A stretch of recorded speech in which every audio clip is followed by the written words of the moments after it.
During the reading of my grandfather's will, all my relatives were celebrating receiving millions.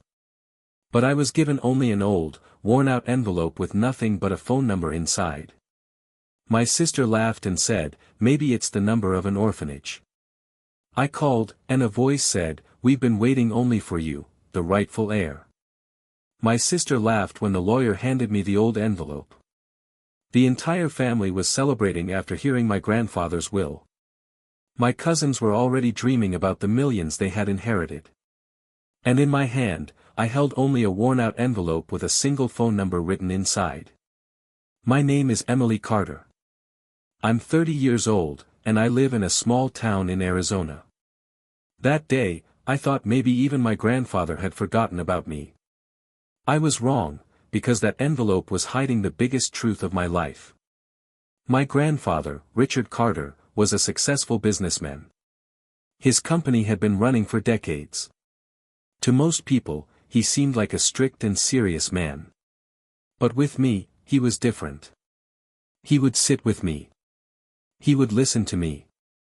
He was the only person who never told me I had to compete with anyone else. My father, James Carter, was his oldest son. He always believed the company and the family wealth belonged to him. My Aunt Victoria thought the same way, and so did my sister, Laura. She was the family favorite. Laura was 28 years old and always believed she deserved the best of everything. I was different. I stayed quiet. I never cared about the inheritance. I only hoped that when my grandfather's final will was read, it would somehow bring the family closer. But the day his will was opened, everything changed. We all gathered at my grandfather's old house, the same large house where I had spent my childhood summers. The wooden dining table, the old family photo frames, and the silence in the room that always comes before a major announcement. Attorney Mr. Harper sat at the table with the documents in front of him. My father sat in the front chair. Laura kept smiling. "I'm sure Grandpa left the majority of the company to Dad," she whispered. My cousins laughed. My father smiled confidently. "Your grandfather knew who was capable of handling responsibility."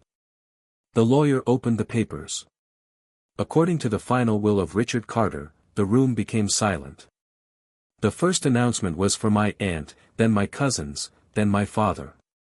Each name came with property, money, or valuable assets. Everyone was happy.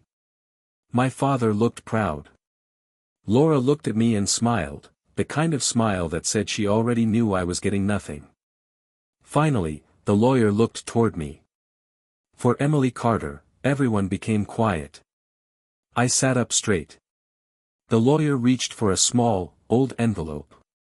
"Your grandfather specifically instructed that this envelope be personally delivered to Emily." I took it from him.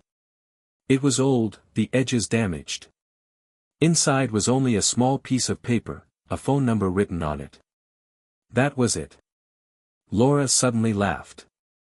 "Seriously?" Everyone looked at her. She smiled. "Maybe it's the number of an orphanage." A few people laughed. My father said nothing. I closed the envelope. "You think that's funny?" Laura shrugged. "It's just strange. Everyone got something, and you got a phone number." I didn't answer. I simply placed the paper in my pocket. Yes, it hurt. But I refused to show it, because I knew my grandfather never did anything without a reason. That night, I returned to my apartment. I made a cup of coffee. I took out the paper and looked at the number for a while. I just sat there. Then I called. The phone rang twice. A man answered. "Hello," I said. "My name is Emily Carter. I have a phone number my grandfather left for me." There was a short silence. Then his voice changed. "Are you Richard Carter's granddaughter?" "Yes." He quietly replied, "We've been waiting for you." I froze. "Who are you?" He answered, "My name is David Wilson.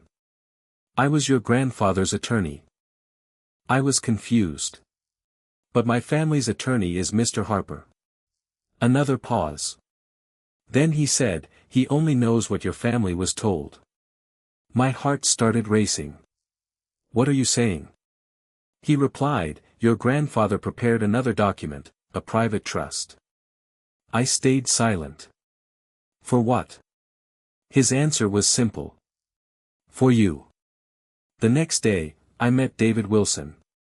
He showed me several documents, and then I learned the truth that changed everything. My grandfather had left a large portion of his company in my name, but he never included it in the public will because he suspected someone would try to change it. And that person was my father. David looked at me. Your grandfather believed your father would use the company for his own benefit. I sat there quietly. Suddenly, many things started making sense. My grandfather used to tell me, Emily, people are not always who they appear to be. I never imagined he was talking about his own son. Then another secret came out. My father had taken money from the company accounts years earlier. My grandfather knew everything. That was why he hid the identity of the real heir. I asked, so what happens now? David answered, now the decision is yours. I went home. I didn't act immediately. I spent 3 weeks quietly reviewing everything. I studied every document. I collected every piece of evidence. Then I called a family meeting. The same family. The same house. The same people who laughed when they saw the envelope in my hand. My father looked at me. What is this about? I placed a file on the table. Laura looked at it. What is that? I answered, the real will. The room went silent. My father's expression changed. That's impossible. I looked at him. You know it isn't. David walked into the room. Everyone turned around. My father stood up. Why are you here? David calmly replied, because Richard Carter requested that I be here. Then he opened the documents and read the real instructions in front of everyone. Laura's face turned pale. My father became completely silent. I looked at them. You all thought I received nothing. I looked at Laura. You laughed at me. She couldn't respond. My father finally spoke. Are you using this against us? I answered, no. I'm taking back what was always mine. Then the final truth came out. David explained that my grandfather had added one condition: if any family member tried to harm me or deceive me, they would lose their inheritance.